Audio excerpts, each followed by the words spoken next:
Hello and welcome to the Comprehensible Input Podcast, this time focusing on Senior Project Manager Phrases in English, Part 2. If you missed the previous episode, make sure to go back and watch that, listen to that before coming back here.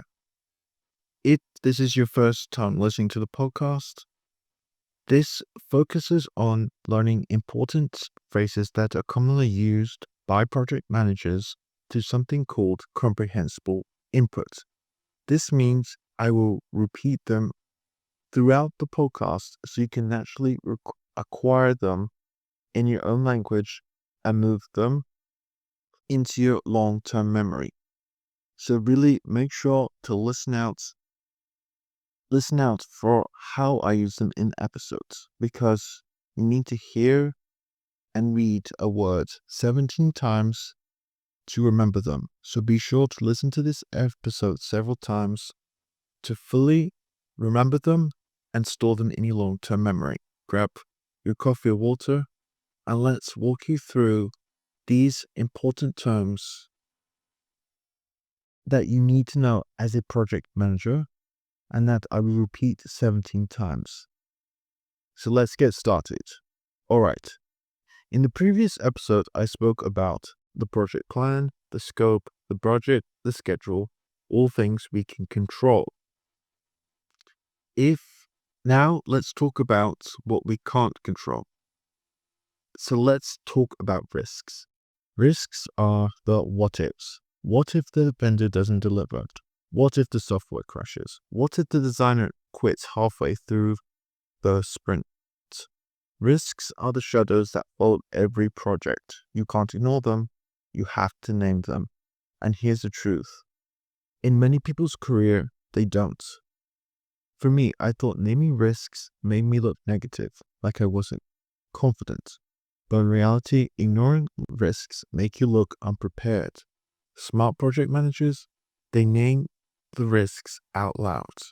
One time I was running a digital campaign. We had a tight deadline, and I had this gut feeling in my stomach. The creative team is overloaded. There's a real risk they will miss their milestone. But you know what? I didn't say anything. I didn't log it. I didn't flag it. And guess what? That risk became a reality. The delay snowballed and we blew the entire launch date. So from that day on, I made a promise. Always surface the risks. Always have a plan. Now, I start every kickoff with a simple question. Let's identify our top 5 risks right now. You'll hear it in strong teams. Have we done a risk assessment? Let's escalate this. It's becoming a risk to delivering. We need a mitigation plan for that risk. That is a high risk item. Let's get leadership involved. Are there any risks going into this phase? We've got a list of risks. Let's review them fully. The truth is, your project will never be risk-free. But your job isn't to eliminate all the risks. Your job is to see them coming and prepare. And some risks you can't avoid. Others you can reduce. And some you just plan for the impact and move on. But whatever you do, don't ignore them. Because do you know what's worse than a missed deadline? Hearing someone say, "We didn't see that coming," when in reality, the risk was there all along. So now I keep a risk log. I review it in every project status meeting, and when someone asks a change, I ask, what new risks does this introduce? Does this shift increase or decrease our risks? Say it with me, risks, risks, risks. They're not bad, they're not scary, they're normal, and they're manageable if you name them. A great project manager doesn't panic when a risk appears. They smile and say, "Good thing I planned for that." Let me tell you something that no one told me when I became a project manager. Projects don't fail because of bad plans. They fail because of unhappy stakeholders. So who are these mysterious beings? Stakeholders are anyone who cares about your project, who's affected by it, anyone with opinions, approval, or expectations. And spoiler alert, everyone thinks they're a stakeholder. Your client, a stakeholder. Your boss, definitely a stakeholder. The one department that didn't show up to kick off but suddenly wants to weigh in, yep, you heard it, a stakeholder. Once I ran a project that was going so well, on time, under budget, scope looked tight, and yet chaos. Why? Because we forgot to update a key stakeholder, the head of compliance. And when she found out we hadn't involved her from the very start, she pulled the plug. The whole thing had to be reapproved. 3 weeks of work gone. And I learned the hard way. If you don't know who your stakeholders are, the project is walking on a minefield. Now, before I do anything, I map them out. I literally ask, who are my stakeholders? Who signs off? Who might blow up this later? Who's going to care if this changes? You'll hear these phrases in the wild. Let's get input from the stakeholders before moving ahead. We need a stakeholder meeting ASAP. Has this been reviewed by key stakeholders? That decision didn't include all the stakeholders. Adding the marketing team is important because they're stakeholders too. What's the stakeholder feedback so far? We've got to make a primary list of stakeholders.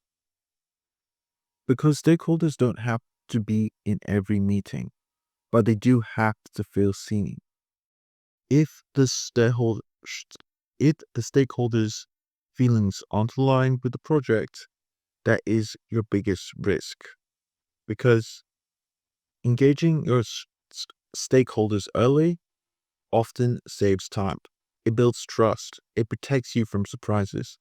And now, I even include a section in every kickoff deck. The stakeholder map. It shows the name, the roles, and how often we'll update them. Because here's the deal. Projects don't live in isolation. They live in ecosystem. And your stakeholders, they are the sun, the moon, and the stars of that ecosystem. So I often say it. And I want you to say it with me. Stakeholders, stakeholders, stakeholders. Remember to map them, talk to them, listen to them. Don't ghost or ignore your stakeholders, not even the quiet ones. Because if you ignore your stakeholders, you're not managing a project. You're just managing a disaster waiting to happen. Alright, next brace. And what I want you to do is to picture this. You're deep in your project, the plan is set, the scope is locked, the schedule looks good, and then, bam, a change. Someone wants to add a new feature. A stakeholder asks to shift a deadline. Your budget suddenly feels tighter. And this is where change management steps in. Change management is the process, the art of handling these curveballs without losing your mind. So let me be honest. Early in my career, I dreaded changes. I saw them as disruptions, threats to my perfectly laid out plan. But guess what? Change is inevitable.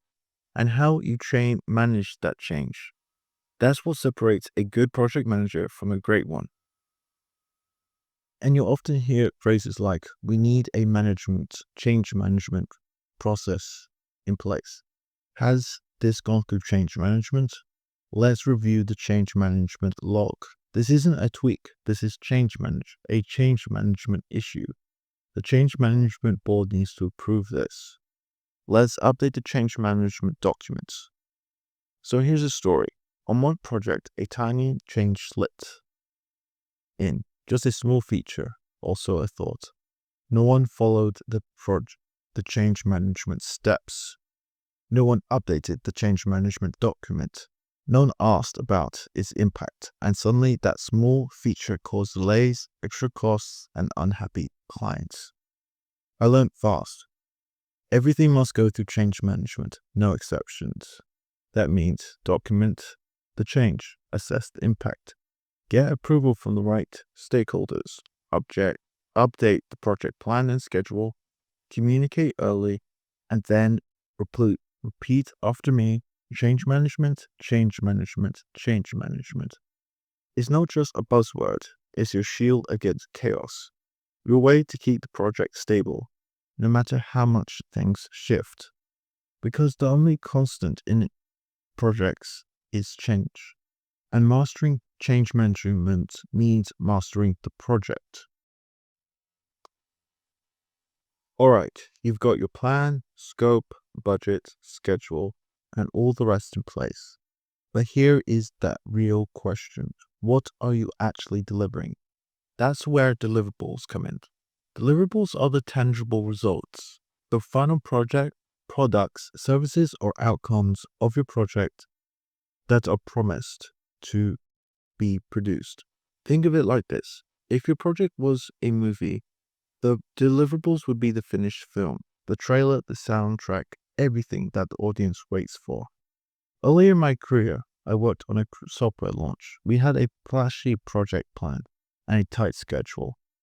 But when the deadline hit, the client asked, "Where are the deliverables?" And honestly, we weren't ready. Why? Because we never clearly defined what the deliverables were. We talked about features and functions, but never pinned down exactly what had to be done, and by when, and in what quality. Lesson learned.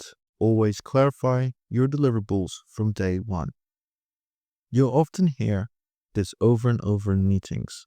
Let's review the deliverables checklist. Are these deliverables aligned with the client's expectation? We need to finalize the deliverables before the launch. The deliverables must meet quality standards. Who owns the deliverables? This feature is out of deliverables scope. You missed a deliverable in the final part of the project. Let's update deliverables based on feedback. Say it with me. Deliverables, deliverables, deliverables. They're your promise. They're what your client signs off on. They're your project's heartbeat. Without clear deliverables, you don't have a finished product, just a bunch of work. So ask yourself, always, what are your deliverables? Who expects them? When do they need to be done? And how will you know when they're done?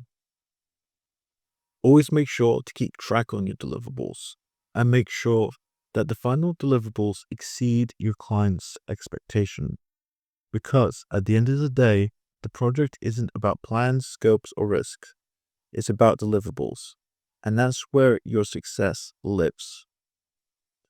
Thank you so much for listening to this edition of the podcast. Again, make sure to subscribe if you've enjoyed it so far and have found it useful.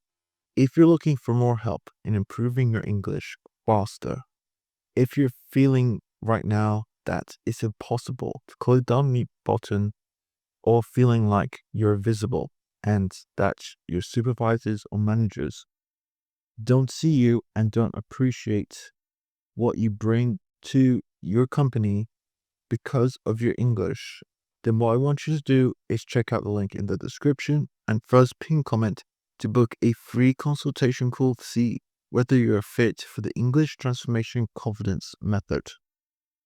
This isn't a normal course. It's designed to completely transform your confidence in business English and allow you to thrive and really improve your confidence, speaking ability, and most importantly, your ability to make more money with your English. So again, check out the link in the description and first pin comment to book that free call. All right. Thank you so much for watching. Again, subscribe and like if you have enjoyed this podcast and would like more. And I hope to see you in the next one. Bye.